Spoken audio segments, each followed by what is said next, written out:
بحمدہ تعالی و بکرم مصطفیٰ صلی اللہ تعالی علیہ وسلم، آج کی اس شب میں قرآن عظیم کے 12 پارے مکمل ہو چکے ہیں۔ اللہ عز و جل بقیہ قرآن عظیم کو صحیح تجوید سے پڑھنے اور آپ سب کو صحیح سماعت کرنے کی توفیق عطا فرمائے۔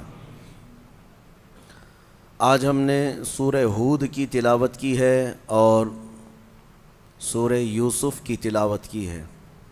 سورہ یوسف مکمل نہیں، لیکن تھوڑا حصہ اس کا باقی رہ گیا ہے۔ سورہ ہود یہ ایسی سورہ ہے جس کے متعلق نبی پاک صلی اللہ علیہ وسلم نے ارشاد فرمایا، سورہ ہود نے مجھے بوڑھا کر دیا۔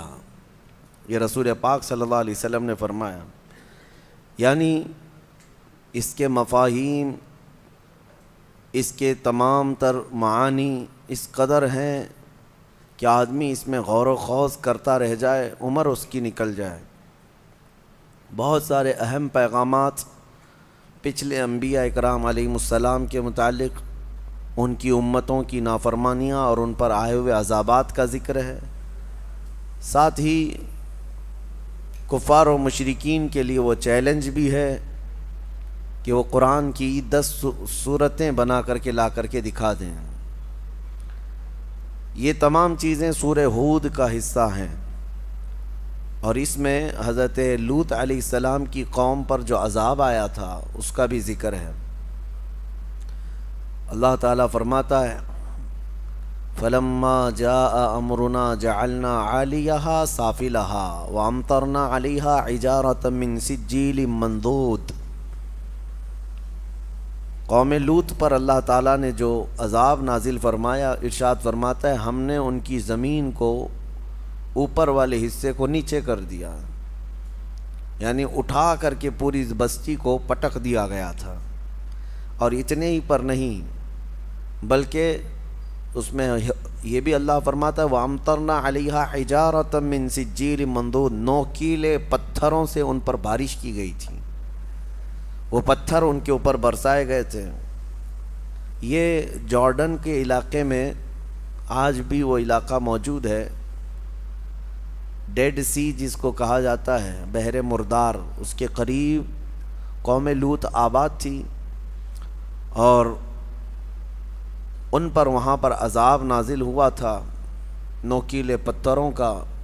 بتایا جاتا ہے جب اس بستی سے ہم آگے کو گزرتے ہیں، ایک علاقہ آج بھی جارڈن میں ایسا آتا ہے، اردن اس کو عربی میں کہتے ہیں، جارڈن انگلش میں کہتے ہیں۔ کالے کالے پتھروں کے دور دور تک صحرا نظر آتے ہیں، پتھروں کے میدان، اس میں نہ کوئی درخت ہے نہ کوئی پہاڑ ہے، صرف پتھر گرے ہوئے ہیں، اور بہت عجیب و غریب قسم کے پتھر ہیں۔ لیکن ہم یہ نہیں کہہ سکتے یہ وہی پتھر ہیں جو آسمانوں سے اتارے گئے تھے یا مارے گئے تھے، لیکن آج بھی وہ علاقہ کالے پتھروں سے بھرا ہوا ہے۔ اللہ تبارک و تعالی اپنی پکڑ اور اپنی گرفت سے ہم سب کو محفوظ فرمائے۔ سورہ ہود میں انبیاء اکرام علیہم السلام کے احوال آئے ہیں۔ اس میں حضرت ابراہیم علیہ السلام کا، حضرت شعیب علیہ السلام کی قوم کا، حضرت لوط علیہ السلام کی قوم کا، حضرت نوح علیہ السلام کی قوم کا، یہ سب کے ذکر آئے ہوئے ہیں۔ ایک بات یہاں پر ملتی ہے کہ حضرت نوح علیہ السلام کی قوم پر جب عذاب آ رہا تھا، 950 سال تبلیغ فرمائی حضرت نوح علیہ السلام نے، اور ان کی قوم سرکش رہی، اور آپ جب ان کو ڈراتے عذاب الہی سے تو وہ مذاق اڑاتے ہیں۔ فَأْتِنَا بِمَا تَعِدُنَا، جس چیز کا تم وعدہ کرتے ہو لا کر کے دکھاؤ عذاب کیسا ہوتا ہے۔ تو حضرت نوح علیہ السلام نے اللہ کی بارگاہ میں عرض کیا کہ مولا، یہ میری ہر گھڑی ہجو کرتے ہیں اور چیلنج کرتے ہیں عذاب کے لیے۔ تو اللہ تعالیٰ نے فرمایا، نوح تم اپنی کشتی بناؤ سوکھے میں، جبکہ کوئی آس پاس میں کوئی ندی دریا نہیں ہے، لیکن کشتی بنانے کا حکم ہوا۔ آپ نے ایک بہت بڑے سائز کی کشتی بنائی جس میں صرف ایمان والے سوار تھے، اور ہر جانور جتنے بھی اس وقت موجود تھے ان جانوروں کا ایک ایک جوڑا اس میں لے لیا گیا تھا۔ 3 منزلیں کی وہ کشتی تھی، لکڑی کی بنائی ہوئی۔ اس وقت بھی ان کی قوم مذاق اڑا رہی تھی نوح علیہ السلام کے متعلق کہ ان کا دماغ نکل گیا ہے، ذہن توازن کھو گیا ہے، یہ سوکھے میدان میں اتنی بڑی کشتی بنا رہے ہیں، آخر اس کو اٹھا کر لے جائے گا کون سمندر تک اگر ان کو جانا بھی ہے سفر پہ تو۔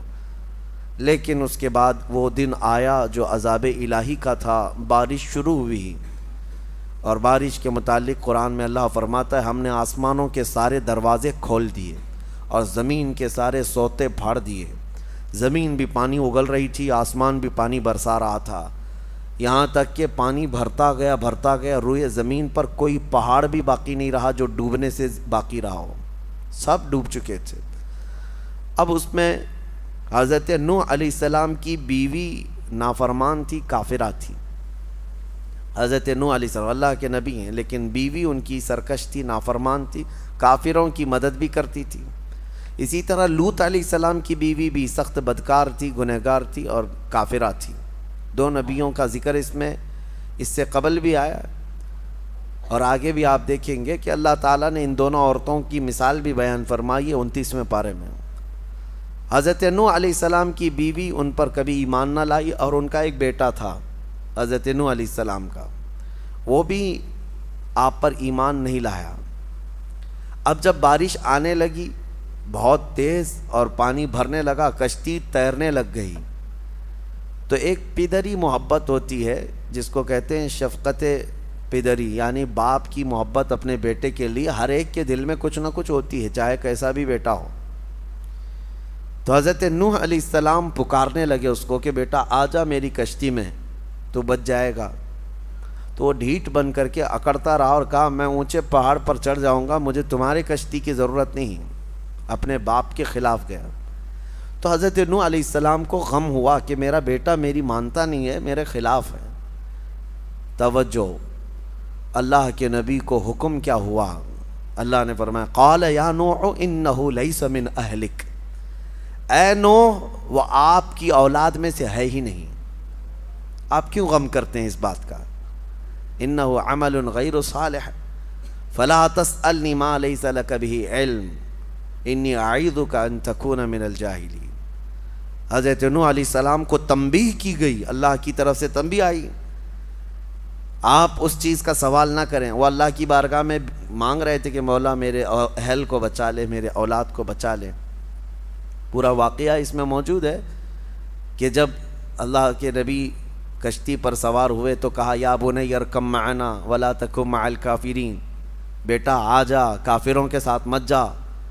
قال سآوی الی الجبل یعصمنی من الماء، میں اونچے پہاڑ پر چڑھ جاؤں گا، مجھے پانی سے کوئی چیز نہیں چھو بھی نہیں پائے گی۔ اللہ نے فرمایا کہ پھر حضرت نوح علیہ السلام نے اس سے پکار کر کہا لا عاصم اليوم، تجھے پتہ نہیں آج کوئی بچانے والا نہیں ہے، یہ عذاب کا دن ہے، انہ من امر اللہ، یہ اللہ کا حکم ہے۔ لیکن پھر بھی وہ نہ مانا، ہلاک ہو گیا، پانی میں ڈوب گیا، ختم ہو گیا۔ تو پھر نوح علیہ السلام کو جو بیٹے کی محبت تھی اس پر اللہ نے تنبیہ فرمائی کہ وہ آپ کی اولاد میں سے ہے ہی نہیں۔ پتہ یہ چلا کہ نبی کا نافرمان ہو تو اولاد میں سے ہو کر بھی وہ نہ کے برابر ہوتا ہے، نہ کے برابر ہے۔ اگر کافر ہے تو اس کا نسب ختم ہو گیا، اس کا نسب ختم ہو گیا۔ ہاں نبی کے اولاد میں سے وہی ہوں گے جو ایمان والے ہوں گے، ایمان والوں کو ہی آل بھی کہا جائے گا، اہل بھی کہا جائے گا، ایمان والے ہوں، ورنہ نسب ختم ہو جاتا ہے۔ عزیزان گرامی، اس میں مثال ایک یہ بھی ہے، اس میں جو ہے بیٹا اگر بدکار اور کافر نکلا تو اس میں باپ کا قصور نہیں ہے۔ حضرت نوح علیہ السلام کی اس میں خطا نہیں، وہ نبی ہیں، وہ اللہ کی مصلحت تھی۔ لیکن بسا اوقات ایسا بھی ہوا ہے کہ حضرت اکرمہ رضی اللہ تعالیٰ عنہ، جانتے ہیں آپ صحابی رسول ہیں، نبی پاک صلی اللہ تعالیٰ علیہ وسلم کے صحابی حضرت اکرمہ، عاشق بھی اور کئی جنگوں میں شرکت بھی فرمائی ہے، لیکن یہ بیٹے کس کے ہیں؟ ابو جہل کے۔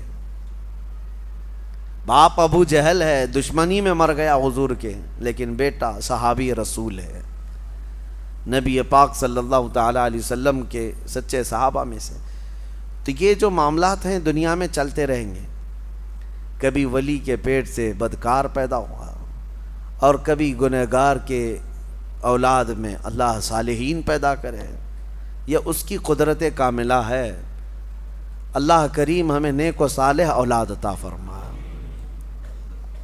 اور سورہ یوسف کے متعلق قرآن کہتا ہے نحن نقص علیک احسن القصص، قرآن میں جو ہے 1/3 حصہ قرآن کا واقعات ہیں پچھلے امتوں کے، 1/3 اس میں پچھلی امتوں کے واقعات، پچھلے نبیوں کے واقعات عبرت کے لیے بتائے جاتے ہیں۔ لیکن ان تمام واقعات میں جتنے بھی قرآن نے بیان کیے، قرآن کہتا ہے سورہ یوسف کے شروع میں اے محبوب ہم آپ کو سب سے بہترین قصہ سناتے ہیں۔ اللہ فرما رہا ہے سب سے بہترین قصہ کس کا؟ یوسف علیہ السلام کا۔ پوری زندگی ہے ان کی اس میں، سورہ یوسف میں، ان کی پیدائش کے وقت سے لے کر، یعنی شروع سے ان کے احوال سے لے کر ان کے اخیر عمر تک کے احوال اس سورہ میں آ گئے ہیں۔ یوسف علیہ السلام بیٹے تھے یعقوب علیہ السلام کی۔ یعقوب علیہ السلام اللہ کے نبی ہیں جن کو اسرائیل کہا گیا ہے، جن کے نام سے آج اسرائیل ملک بھی بنا ہوا ہے۔ اسرائیل ان کا نام ہے، حضرت یعقوب علیہ السلام کا، اور انہی کے بیٹوں کو بنی اسرائیل کہا جاتا ہے۔ یعقوب علیہ السلام کے ٹوٹل 12 بیٹے ہیں، جس میں حضرت یوسف علیہ السلام 11ویں نمبر پر تھے۔ 10 بیٹے اور تھے، 11ویں نمبر پر حضرت یوسف علیہ السلام تھے۔ جب یعقوب علیہ السلام کے 11ویں نمبر پر پیدا ہوئے، ان کا جمال ایسا تھا کہ جو دیکھتا پلکیں جھپکانا بھول جائے۔ خوبصورتی اللہ نے کمال کی دی تھی یوسف علیہ السلام کو بچپن سے۔ اور جب باپ کا چھوٹا بیٹا وہ عزیز بھی ہوتا ہے، عام طور پر فطرت بھی ہے، اور یوسف علیہ السلام اخلاق میں بھی اور صورت میں سیرت میں بہت اعلیٰ تھے، باپ کے بہت قریب رہنے لگے۔ یعقوب علیہ السلام ہمیشہ یوسف علیہ السلام کو لے کر چلتے تھے۔ تو ایک دن یوسف علیہ السلام نے خواب دیکھا، اور وہ خواب سے ہی یہ سورہ شروع ہو رہا ہے۔ میں آپ کو بتاتا ہوں میرے عزیزو، اللہ جس کو سب سے بہترین قصہ کہہ رہا ہے، یہ قصہ اپنے بچوں کو سنانا سب سے بہتر ہے۔ قرآن کا قصہ، قرآن کا واقعہ۔ اور کہاں لوگ آج چور پولیس کی کہانیاں، گڈے گڑیا کی کہانیاں، اور پتہ نہیں جل پری ہور پری کی کہانیاں، جھوٹ پر مبنی کہانیوں سے بچوں کی پرورش میں کچھ فرق نہیں ہے۔ ہاں ان کو سچے واقعات جو انبیاء کرام کے ہیں یہ سنائیں۔ اسلامی تاریخ یہی رہی ہے، سیرت بھی یاد ہو جائے گی، تاریخ بھی یاد ہو جائے گی، اور ایمان بھی پختہ ہو جائے گا۔ ہر باپ اپنے بچوں کو، یا بڑی عمر کے لوگ جو گھروں میں ہیں، وہ جو کہانیاں سنائے کرتے تھے بچوں کو، سب سے بہتر ہے کہ وہ قرآن کے ان واقعات کو سنائیں۔ اللہ جس کو فرما رہا ہے سب سے بہترین قصہ۔ یوسف علیہ السلام بچپن میں خواب دیکھتے ہیں، اور اس خواب کا ذکر اپنے باپ سے کرتے ہیں۔ انی رأیت 11 کوكبا والشمس والقمر رأیتهم لی ساجدین۔ کہتے ہیں اے ابا جان، میں نے رات میں خواب دیکھا ہے کہ 11 ستارے، 11 تارے اور ایک چاند اور ایک سورج مجھے سجدہ کر رہے ہیں۔ کون کہا؟ یوسف علیہ السلام۔ باپ یعقوب علیہ السلام اللہ کے نبی ہیں۔ جب انہوں نے حضرت یوسف سے بچپن میں ہی یہ خواب سنا تو کہا یا بنی لا تقصص رؤیاک علی اخوتک، بیٹا یہ اپنے بھائیوں کے سامنے مت بولنا اس خواب کو، جو 10 بھائی ہیں تمہارے ان کے سامنے اس خواب کا ذکر مت کرنا، ورنہ وہ کچھ نہ کچھ تمہیں نقصان پہنچا سکتے ہیں۔ بھائیوں میں بھی حسد آتا ہے، ہر زمانے میں رہا ہے۔ تو یوسف علیہ السلام نے بتایا تو نہیں، لیکن حسد آلریڈی ان بھائیوں کے دلوں میں آئے گیا تھا کہ ہمارے باپ سب سے زیادہ اسی کو چاہتے ہیں، یوسف کو چاہتے ہیں۔ یعقوب علیہ السلام اللہ کے نبی صرف ایک چھوٹے سے علاقے میں نہیں، ان کا بڑا مقام تھا، ایک بڑی امت ہے ان کی پیروی کرتی۔ بیت المقدس یعقوب علیہ السلام جہاں آباد رہے، فلسطین جہاں ہے، تو بھائیوں میں یہ حسد رہا کہ یوسف علیہ السلام جو ہے یہی عزیز ہیں، جو کہتے ہیں نا سجادہ نشینی کی جنگ، دوڑ کہ باپ کے بعد میں بیٹھوں گا گدی پہ، باپ کے بعد میں رہوں گا۔ 10 لوگ ایک طرف ہو گئے، یوسف علیہ السلام ایک طرف۔ اب شیطان آیا، ان 10 کو وسوسے ڈالا کہ تم یوسف کا کام تمام کرو ورنہ تمہیں باپ کبھی چاہیں گے بھی نہیں۔ تو انہوں نے یہ کہا کہ کیا کریں، آپس میں بیٹھ کر کے میٹنگ کیا، کہا کہ یوسف کو جو ہے مار ڈالتے ہیں۔ پھر ایک بھائی نے کہا مارو مت، جنگل میں لے جاتے ہیں، کہیں جا کر کسی کنویں میں ڈال کے آ جائیں گے۔ تو بھائیوں نے یہ مشورہ کیا اور اس کے بعد کہا کہ پھر ان کو لے کر کیسے جائیں، ابا تو چھوڑیں گے نہیں ان کو ہمارے ساتھ۔ کہا ہم منا لیں گے۔ آئے یوسف علیہ السلام کے مانگ کے لیے، مطالبے کے لیے حضرت یعقوب علیہ السلام کے پاس۔ سارے 10 آ کر کہتے ہیں ابا جان ہم جانا چاہتے ہیں سیر و تفریح کے لیے، ہم تو جا رہے ہیں، ہمارا چھوٹا بھائی اگر سفر میں نہیں رہے گا تو مزہ نہیں آئے گا، آپ اس کو ہمارے ساتھ بھیجیں۔ ارسلہ معنا غدا یرتع ویلعب، وہ بھی ہمارے ساتھ کھیلے گا، تفریح کرے گا۔ وَإِنَّا لَهُ لَحَافِظُونَ، اور ہم اس کی بہت حفاظت کریں گے۔ یعقوب علیہ السلام نے کہا انی لَيَحْزُنُنِي أَن تَذْهَبُوا بِهِ وَأَخَافُ أَن يَأْكُلَهُ الذِّئْبُ، مجھے ڈر ہے کہ تم کہیں اس کو اکیلا چھوڑ دو گے جنگل میں اور کوئی درندہ آ کر اسے کچھ نقصان پہنچا دیا۔ تو بھائیوں نے کہا اگر ایسا ہوا کہ ہم اس کی حفاظت نہیں کریں گے تو پھر ہم پر لعنت ہے، ہم کیسے بھائی ہوں گے، ہم یوسف کی پوری حفاظت کریں گے۔ جب یقین دلایا تو یوسف علیہ السلام کو بھیج دیا والد گرامی نے، لے کر کے پلان کے مطابق آئے جنگل میں، اور آنے کے بعد تھوڑی دیر کھیلنے کے بعد 10 نے مل کر کے یوسف علیہ السلام کو جنگل میں موجود ایک کنویں میں ڈھکیل دیا۔ بہت پرانا کنواں تھا، زہریلے سانپ اس کنویں کے اندر موجود تھے۔ انہوں نے ڈھکیل تو دیا لیکن اللہ کا حکم ہوا کہ فوراً جبرائیل امین آئے، یوسف علیہ السلام کو پکڑ کر کنویں میں ایک جگہ بٹھا دیا، اور جتنے موذی جانور تھے سب کو حکم ہو گیا کہ تمہیں یہ ایذا دینے کے لیے نہیں، یہ اللہ کے نبی ہیں، ان کی حفاظت کرو۔ کوئی ایک سانپ نے بھی ٹچ نہیں کیا۔ ہاں، موذی جانور اللہ کے نبیوں کو ایذا نہیں دیتے۔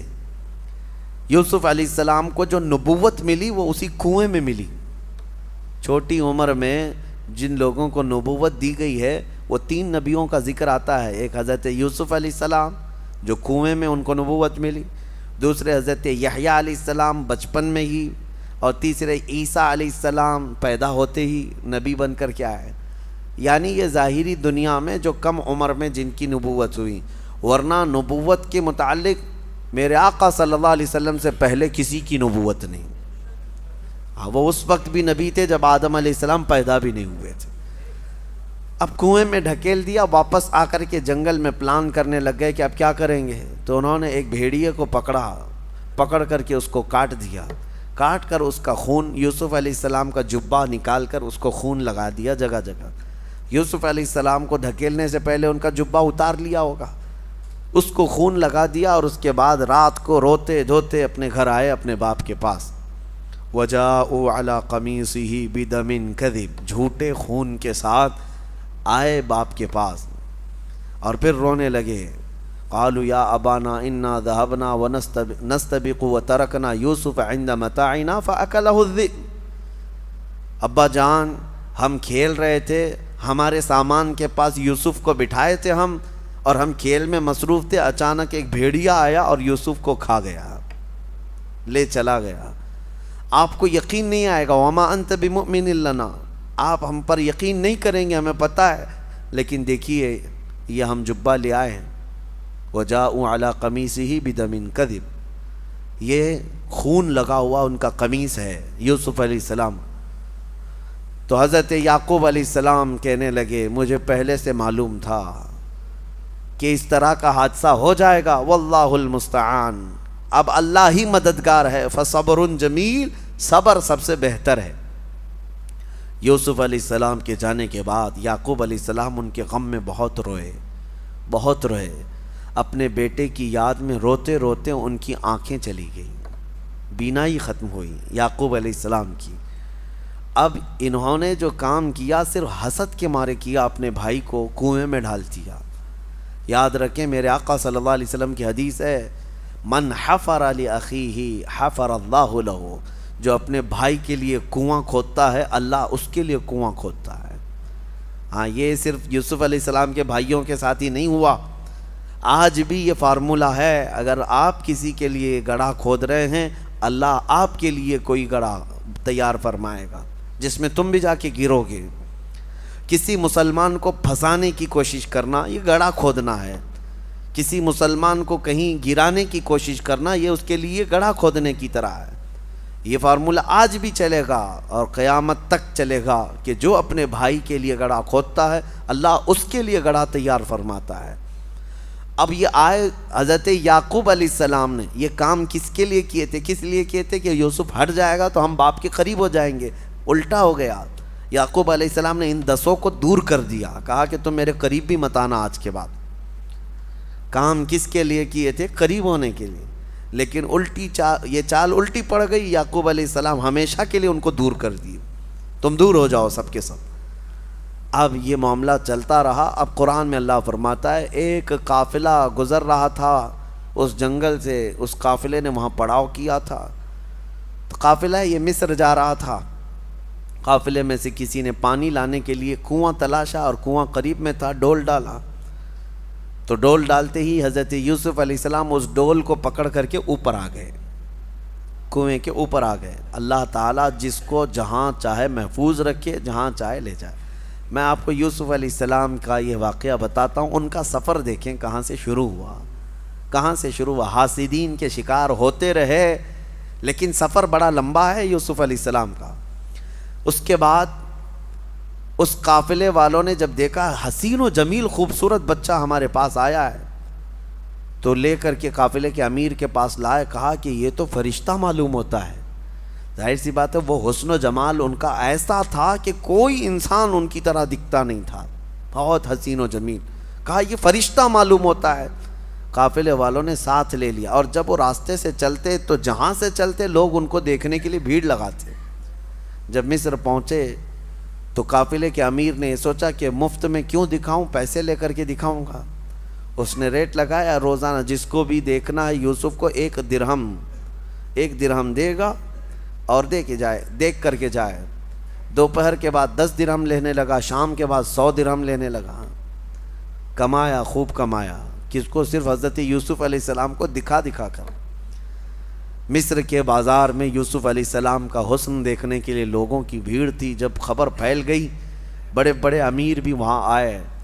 اب لوگوں میں دوسرے دن ان کے بیچنے کی بات شروع ہو گئی، بولی لگا دیا اس نے، قافلے کے امیر نے، کہ جس کو خریدنا ہے میرے پاس سے اس کو خریدے۔ بڑے بڑے پیسے والے یہ چاہتے تھے کہ یہ خرید کر کے اس نوجوان کو ہم اپنے پاس رکھ لیں۔ اور عزیز مصر، اس وقت جو مصر کا حاکم تھا اس کو عزیز مصر کہا جاتا ہے، اس کی بیوی زلیخا، تاریخ میں ان کا نام موجود ہے، عزیز مصر کی بیوی زلیخا، یہ دیکھتے ہی اس قدر فدا ہو گئی کہ یہ نوجوان کو لے کر کے چلیں۔ عزیز مصر نے بہت بڑی قیمت دے کر کے یوسف علیہ السلام کو خرید لیا اپنی بیوی کی وجہ سے، لے کر کے آیا، اپنے گھر پر رکھا۔ یوسف علیہ السلام کا سفر دیکھیں کہاں سے شروع ہوا ہے، ان کے گھر سے، ان کے باپ کے گھر سے، ان کے بھائیوں کے حسد کے شکار ہوئے ہیں، اور قافلے وہاں جا کر کے کنویں میں گرا دیے گئے، کنویں سے نکالے گئے، قافلے کے ہاں چڑھ گئے، قافلے میں آئے، بازار میں بک گئے، بازار سے آئے عزیز مصر کے گھر میں پہنچ گئے۔ عزیز مصر کے گھر میں آئے تو ایک بات پھیل گئی شہر میں کہ زلیخا جو ہے ایک نوجوان کی عاشق ہو گئی ہے، فدا ہو گئی۔ یہ باتیں عورتوں میں بہت پھیلنے لگیں، تو زلیخا نے کیا کیا کہ ان عورتوں نے دیکھا نہیں یوسف کو، اس لیے اس طرح کی باتیں بنا رہی ہیں۔ سب عورتوں کو ایک دن دعوت میں بلایا اور کہا آ جاؤ میں تمہیں یوسف دکھاتی ہوں، لیکن سب کو جمع کر کے سب کے ہاتھوں میں ایک لیمو اور ایک چاقو دی تیز، کہ جب میں کہوں تو کاٹ دینا۔ تو پھر سب عورتوں کے ہاتھ میں، جب اس شہر کی سب رئیس عورتیں بیٹھی تھیں، حضرت یوسف علیہ السلام کو اچھے لباس کے ساتھ سجا کر کے زلیخا لے آتی ہے، عورتیں انہیں دیکھنے میں مصروف ہیں۔ حکم ہوا زلیخا کا کہ لیمو کاٹ دیں، عورتیں دیکھتے دیکھتے ایسی ماہ ہو گئی کہ ان کے ہاتھوں سے لیمو گر گیا اور چاروں انگلیاں کٹ گئیں، تیز چاقو تھی، سب کی انگلیاں کٹ گئی۔ پتہ یہ چلا کہ انسان کبھی اتنا مدہوش ہوتا ہے کہ اس کو کٹنے کا احساس نہیں ہوتا۔ اسی لیے امام اعظم نے فرمایا ہے کہ یوسف علیہ السلام کا حسن دیکھتے ہوئے عورتوں کی انگلیاں کٹ گئیں، انہیں پتہ نہیں چلا انشاءاللہ موت کے وقت ہم جمال مصطفیٰ دیکھ رہے ہوں گے اور ہمیں روح نکالنے کا درد نہیں ہوگا. اسرائیل روح نکال رہے ہوں گے اور سامنے چہرہ مصطفیٰ ہوگا. یوسف کا حسن دیکھ کر کٹی ہوئی انگلیوں کا درد نہیں ہوتا تو جمال محمد دیکھ کر روح نکلنے کا بھی درد نہیں ہوگا. حسن یوسف پہ کٹی مصر میں انگشت زنا، سر کٹاتے ہیں تیرے نام پہ مردان عرب. اعلیٰ حضرت نے فرمایا انگلیاں کٹ گئیں. پھر یوسف علیہ السلام گئے تو دیکھتی ہیں فلما سمعت بمکرہن، یہاں سے آیت ہیں قطعن ایدیہن، اللہ فرماتا ہے وہ سب تو اپنے ہاتھ کاٹ لیں. بعد میں انہیں احساس ہوا کہ لیمو تو نہیں کٹا، انگلیاں کٹ گئی ہیں. اب یہ کاٹی نہیں ہے، یہ کیا ہوا ہے؟ کٹی ہیں. کاٹنا اور ہوتا ہے، کٹ جانا اور ہوتا ہے. نبی پاک صلی اللہ تعالیٰ علیہ وسلم کے عاشق حضور کو دیکھ کر کے نہیں بلکہ صرف حضور کے نام پر اپنی انگلیاں نہیں بلکہ گردن بھی کٹا دیتے ہیں. ہاں، ادیب لائل پوری نے بہت اچھے انداز میں فرمایا، جو ان کی ایک طویل بحر والی نعت ہے عشق کے رنگ میں جب رنگ جائیں افکار، اس میں انہوں نے کہا ایک شہنشاہ نے بخشے ہیں سمرقند و بخارا کسی محبوب کے رخسار کے تل پر، مگر اے سید عالی تیری ناموس تیری عظمت پر. یعنی بادشاہ تھا. سمرقند اور بخارا جو ہے دو شہر ہیں، یہ آج ازبکستان میں ہیں. سمرقند اور بخارا یہ شہر جو ہے بادشاہ نے اپنی محبوبہ کو گفٹ میں دیے تھے. دو شہر دے دیے تھے گفٹ میں. کیوں؟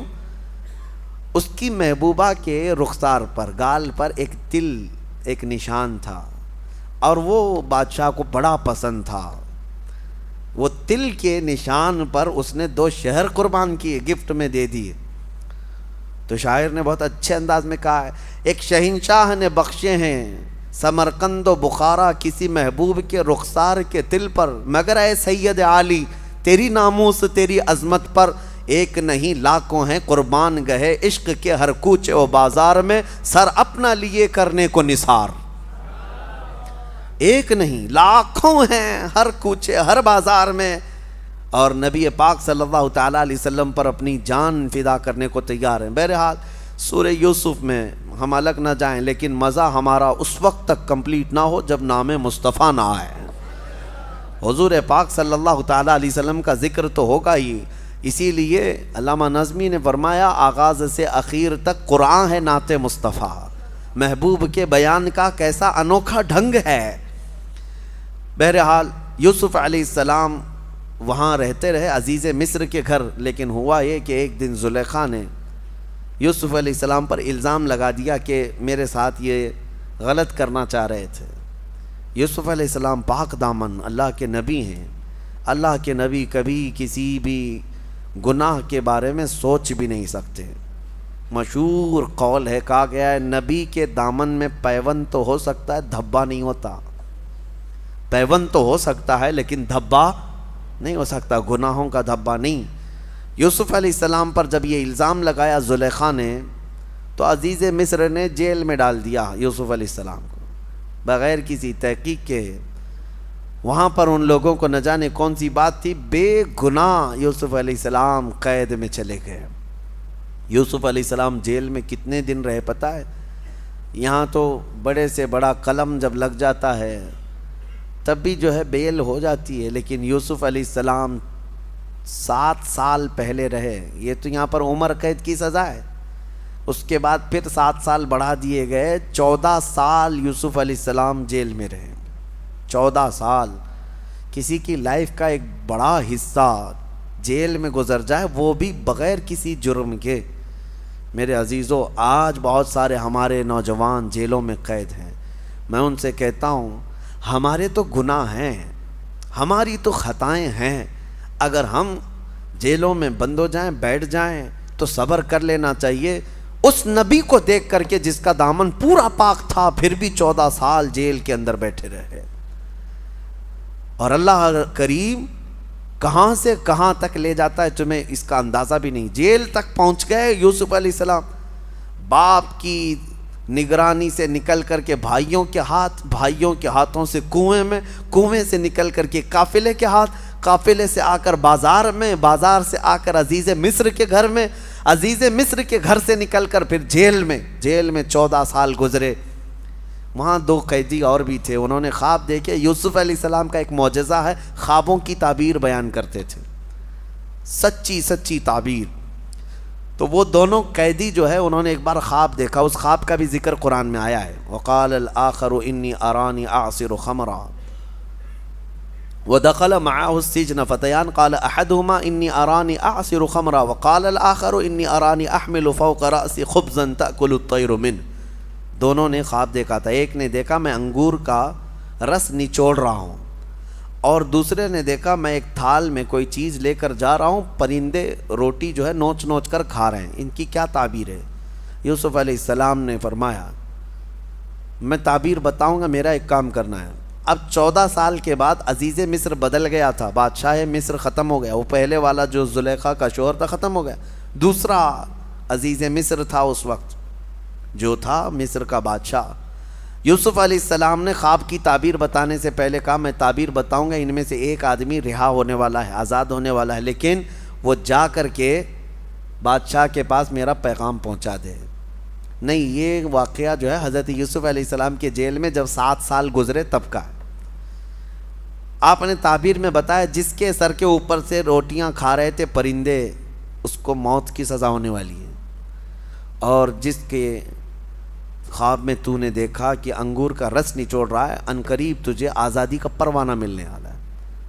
تھوڑے ہی دن کے بعد حکم آیا جیل کا یہی کہ ان میں سے ایک آدمی کو پھانسی کی سزا ہے اور دوسرے کو جو ہے رہائی مل گئی۔ جو آزاد ہوا وہ چلا گیا، لیکن جانے کے بعد بھول گیا یوسف علیہ السلام کا پیغام وہاں بادشاہ مصر تک پہنچایا بھی نہیں کہ ایک قیدی اندر بغیر کسی جرم کے قید ہے، نہیں بتایا۔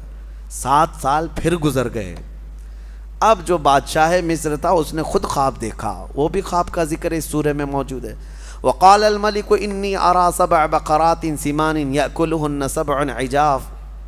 بادشاہ نے خواب میں یہ دیکھا کہ 7 موٹی تازی بھینسیں ہیں خواب میں، اور 7 سوکھی بھینسیں ہیں، اور 7 ہری گھاس کے اوٹ اور 7 سوکھی ہوئی گھاس کے اوٹ، اور اسے کچھ سمجھ میں نہیں آئے کیا چیزیں۔ صبح اٹھ کر کے نجومیوں سے پوچھنے لگا اس خواب کی تعبیر کیا ہے۔ نجومی جو جوتش ہوتے ہیں وہ اٹکل پچھو مارتے رہتے ہیں، یہ بھی ہو سکتا ہے وہ بھی ہو سکتا ہے، ایگزیکٹ کوئی نہیں بولتا۔ ہاں، آج ہمارے بھی لوگ صبح اٹھ کر کے راشی دیکھنے پہ بیٹھے رہتے ہیں، اور بہت سارے چینل تو یہی چلا بھی رہے ہیں کہ ان کو روزانہ وہ بتانا رہتا ہے آج شنی یہاں دیکھ رہا ہے، آج شنی وہاں دیکھ رہا ہے، اور ان کو خود پتہ نہیں ان کا شنی کہاں دیکھ رہا ہے۔ اور بہت سارے لوگ اس پر ایسا بلیو کر کے چلتے ہیں۔ ہاں، میں نے دیکھا ایک صاحب راستے میں آدھا سفر کر کے واپس بھاگ رہے تھے کار چلاتے ہوئے، ہماری ملاقات ہوئی، کیوں باہر پھر واپس کیوں جا رہے ہیں؟ کہا یہ جو شرٹ ہے نا، لال شرٹ، منع کیا گیا آج لال شرٹ مجھے نہیں پہننا ہے، ہمارے گرو نے آج منع کیا ہے، اس لیے کھولنے جا رہا ہوں۔ کہا ہوگا کیا؟ کہا نہیں، انہوں نے کہا ہے کہ آج تمہیں یہ کپڑا نہیں پہننا ہے۔ یہ تمام چیزوں پر چلتے رہتے ہیں۔ خوابوں کی تعبیر کا علم یہ اہل حق کو اللہ تعالیٰ نے عطا فرمایا، اور نبوت کا حصہ ہے یہ خوابوں کو، مومن کے سچے خواب۔ یوسف علیہ السلام جیل میں رہے، بادشاہ نے جب یہ خواب بتایا تو کوئی نجومی بتا نہیں سکا، اس کے دربار میں وہ جیل سے چھوٹا ہوا قیدی موجود تھا جس کی خواب کی تعبیر یوسف علیہ السلام نے بتائی تھی 7 سال پہلے۔ اس نے کہا کہ میں قیدی ایک ایسے شخص کو جانتا ہوں جیل میں جو ناحق قید میں ہے، اور وہ خوابوں کی سچی سچی تعبیر بتاتا ہے۔ یوسف علیہ السلام کے پاس بادشاہ نے بھیجا، جاؤ اس سے خوابوں کی تعبیر پوچھ کے آؤ۔ افتنا فی 7 بقرات۔ یوسف علیہ السلام کے پاس جا کر کے لوگوں نے پوچھا ہمارے بادشاہ نے ایسا ایسا خواب دیکھا۔ یوسف علیہ السلام نے فرمایا مجھے یہاں سے آزاد کرو، میں خواب کی تعبیر بتاتا ہوں۔ بادشاہ نے بڑے اعزاز کے ساتھ طلب کیا، آپ نے بتایا تیرے خواب کی تعبیر یہ ہے کہ اب تیرے ملک میں 7 سال خوشحالی کے آئیں گے، بہت غلہ اناج سب ہوگا۔ اس کے اچانک 7 سال کے بعد والے جو 7 سال ہوں گے بہت سوکھا پڑ جائے گا، لوگ کنگال ہوں گے، مفلس ہو جائیں گے، یہاں تک کہ ان کا سارا سامان بک جائے گا، لوگ بھی اپنے آپ کو بیچ دیں گے، تو کروں کیا؟ بادشاہ نے پوچھا، کہا کہ 7 سال جو ہوں گے انہی میں ذخیرہ جمع کر لو کہ اگلے 7 سال جب سوکھا پڑے گا تو یہ جمع شدہ مال تم اپنے رعایا پر خرچہ کرو گے۔ بادشاہ کو یہ تعبیر پسند آئی اور اس نے دیکھا بھی کہ 7 سال اتنی خوشحالیاں آئیں تو اس نے سب جمع کرنا شروع کیا۔ پھر یوسف علیہ السلام کو اس نے آزاد کر کے اپنے وزیروں میں شامل کر لیا، وزیروں میں شامل کر لیا۔ اب کہاں سے سفر کہاں پہنچا؟ اللہ فرماتا ہے وَكَذَلِكَ مَكَّنَّا لِيُوسُفَ فِي الْأَرْضِ، ہم نے یوسف کو اسی طرح زمین کا قرار عطا کیا، جیل سے نکال کر سیدھا وزیر اعظم۔ حضرت یوسف علیہ السلام وہاں پہنچے، 7 سال کے بعد جب سوکھا پڑ گیا ہر جگہ، مصر میں ایسا سوکھا پڑ گیا تھا کہ لوگ اپنے آپ کو بیچنے پر مجبور ہو گئے تھے، اور جب بادشاہ کے ہاں سے غلہ تقسیم ہو رہا تھا رعایا کو، یوسف علیہ السلام کے وہ 10 بھائی یعقوب علیہ السلام کے ساتھ جو زمانہ بیت گیا، ان کے ہاں بھی مفلسی ایسی آئی، غربت ایسی آئی، قحط، وہ بھی بادشاہ کے ہاں غلہ لینے کے لیے آ گئے۔ اب اس وقت یوسف علیہ السلام وزیر اعظم ہیں، بادشاہ کے ہاں وزیر اعظم ہیں۔ بھائی جب آ رہے تھے، اتفاق کی بات یہ ہے کہ یوسف علیہ السلام کے غم میں جب یعقوب علیہ السلام بہت رونے لگے تو اللہ نے ان کو ایک اور بیٹا عطا کیا جن کا نام بنیامین تھا۔ بنیامین، آج یہ یہودی وہ نام رکھتے ہیں بنجامن، وہ بنیامین ہے، یوسف علیہ السلام کے چھوٹے بیٹے۔ اور حضرت یعقوب علیہ السلام اس بیٹے کو اب بہت زیادہ چاہتے تھے۔ یہ بات حضرت یوسف علیہ السلام کو معلوم تھی کہ میرے بعد میرا چھوٹا بھائی پیدا ہوا، اس کو یعقوب علیہ السلام اب دور کرتے ہی نہیں تھے۔ اب یہ 10 بھائی آئے تھے، جب بادشاہ کے یہاں پہنچے غلہ لینے کے لیے، حضرت یوسف علیہ السلام نے تو ان کو پہچان لیا، لیکن وہ ان کو نہیں پہچانتے تھے۔ ان کو تو یہ لگا کہ کب کے ہم نے کنویں میں ڈال دیا، ختم ہو گئی کہانی، لیکن یوسف علیہ السلام موجود تھے۔ حضرت یوسف علیہ السلام نے ان بھائیوں کا غلہ روک دیا، کہا بانٹنے والے سے کہ ان کو پہلے طلب کرو۔ پوچھا کتنے لوگ ہیں تمہارے گھر میں؟ کہا ہم لوگ ہیں، ہمارے باپ ہیں، ہمارے ایک بھائی ہیں۔ کہا جاؤ اپنے چھوٹے بھائی کو بھی ساتھ میں لے آؤ، جب تک وہ نہیں آئے گا تمہیں غلہ نہیں دیا جائے گا۔ وہ 10 نے کہا ہمارے باپ ان کو نہیں بھیجتے۔ کہا کیوں نہیں بھیجتے؟ کہا ہمارے ایک بھائی کے ساتھ حادثہ ہوا تھا پہلے، اب ہمارے باپ اس چھوٹے بھائی کو نہیں بھیجتے۔ یوسف علیہ السلام نے کہا جب تک تمہارا وہ چھوٹا بھائی آئے گا نہیں تمہیں غلہ دیا نہیں جائے گا۔ واپس چلے آئے۔ باپ یعقوب علیہ السلام سے کہنے لگے جو عزیز مصر کا وزیر اعظم ہے وہ بڑا سخت آدمی ہے، وہ بڑا سخت آدمی ہے، وہ غلہ نہیں دیتا، آپ ہمارے چھوٹے بھائی کو ساتھ بھیجیں۔ حضرت یوسف علیہ السلام کے باپ یعقوب علیہ السلام کہنے لگے مجھے پھر خوف ہے کہ اس کے ساتھ بھی تم کچھ غلط نہ کر جاؤ۔ بہت روئے، 10 نے کہا ایک غلطی ہوئی، اب غلطی نہیں کریں گے، آپ بھیج دیں اللہ کے لیے۔ حضرت یعقوب علیہ السلام نے بھیج دیا۔ بڑی منت سماجت کرنے کے بعد جب یہ آئے اپنے چھوٹے بھائی کو لے کر کے، غلہ جب تقسیم ہو رہا تھا، یوسف علیہ السلام نے سب کو غلہ دیا اور چھوٹے بھائی کے تھیلے میں سونے کی کٹوری ڈال دی جس سے تقسیم ہوتا تھا غلہ، اور اس کے بعد وہ لوگ غلہ لے کر کے باہر نکلے تھے۔ یوسف علیہ السلام نے اعلان کیا کہ شاہی خزانے کی سونے کی کٹوری چوری ہو گئی ہے، چیکنگ کرو کس کے پاس ہے۔ سارے لوگوں کے تھیلے چیک کیے گئے تو حضرت بنیامین کے پاس ملی جو یوسف علیہ السلام کے چھوٹے بھائی تھے۔ حضرت یوسف علیہ السلام نے کہا پکڑو ان کو، گرفتار کر کے لائے۔ اب وہ 10 رونے لگے، گڑ گڑانے لگے، ہماری تو موت آ جائے گی، ہم اپنے باپ کے پاس جا نہ سکیں گے، چھوڑ دیں، ہم 10 کو لے لیں، اس کو چھوڑ دیں۔ یوسف علیہ السلام نے کہا نہیں، اسی کو ہم رکھیں گے، اسی کو ہم رکھیں گے، اور اس وقت تک ہم انہیں نہیں چھوڑیں گے جب تک تم اپنے باپ کو لے کر نہیں آتے۔ اب وہ بھائی رونے لگے، کہا ہمارے باپ نہیں آ سکتے، ان کی آنکھیں نہیں ہیں، بڑھاپا ہے، بہت غم میں روتے ہیں۔ حضرت یوسف علیہ السلام نے پوچھا کس غم میں روتے ہیں؟ کہا ان کا ایک عزیز بیٹا انتقال کر گیا۔ یوسف علیہ السلام کو رونا آ گیا، اپنے باپ کی محبت تھی کہ ابا جان اتنے سالوں سے میرے غم میں رو رہے ہیں۔ پھر حضرت یوسف علیہ السلام نے اپنا جبہ اتارا اور کہا ان بھائیوں کے ہاتھ میں دیا، کہا جانا اپنے باپ کے پاس اس جبے کو دے دینا، وہ آئیں گے، یہ جبہ لے کر کے ضرور آئیں گے، جاؤ یہ 10 یوسف علیہ السلام کا جبہ لے کر چلنے لگے. اس وقت تک بھائیوں کو نہیں معلوم یہ یوسف ہے. جب وہ لے کر کے چلنے لگے, سنو قرآن کہتا ہے فلما ان جاء البشیر, نہیں بلکہ یعقوب علیہ السلام کہتے ہیں انی لاجد ریح یوسف لولا ان تفندون. گھر والے جو بیویاں تھیں حضرت یعقوب علیہ السلام کی, وہ اکیلے تھے, آنکھیں نہیں ہیں, ابھی یہ بھائی آئے نہیں, راستے میں ہیں. گھر میں حضرت یعقوب علیہ السلام زور زور سے ادھر ادھر سے چلتے اور کہتے ہیں مجھے یوسف کی خوشبو آ رہی ہے, یوسف کی خوشبو آ رہی ہے. لوگوں نے کہا قالوا تاللہ انک لفی ضلالک القدیم. لوگوں نے کہا اللہ کی قسم آپ پرانی محبت میں کھوئے ہوئے ہیں, کہاں یوسف ابھی اس زمانے میں. یعقوب علیہ السلام کہنے لگے نہیں, مجھے میرے بیٹے کی خوشبو آ رہی ہے. نبی ہے جو اپنے بیٹے کی خوشبو سونگھ سکتا ہے. اور جب وہ جبہ لے کر کے بھائی پہنچے تو قرآن میں القاہ علی وجہہ, بھائیوں نے وہ جبہ لا کر یعقوب علیہ السلام کے منہ پر ڈال دیا. اللہ فرماتا ہے فرتد بصیرا, ان کی کھوئی ہوئی بینائی واپس آ گئی, آنکھیں واپس آ گئی, وہ دیکھنے لگ گئے. اللہ اکبر. قرآن کی آیتیں شاہد ہیں, ایک نبی کا جبہ دوسرے نبی کی آنکھیں لا رہا ہے, ایک نبی کا جبہ دوسرے نبی کو فائدہ دے رہا ہے, تو پھر نبی کا منہ مبارک امتی کو کیوں نہیں فائدہ دے سکتا؟ نبی کے قدم جہاں پر لگے وہ مٹی ہمارے لیے شفا کیوں نہیں ہو سکتی؟ یقیناً شفا ہے. یہ اپنے اپنے عقیدے کی بات ہے اور اپنے اپنے محبت کی بات ہے. وہ قرآن تو پڑھتے ہیں, شاید یہ آیت کھا جاتے ہوں گے.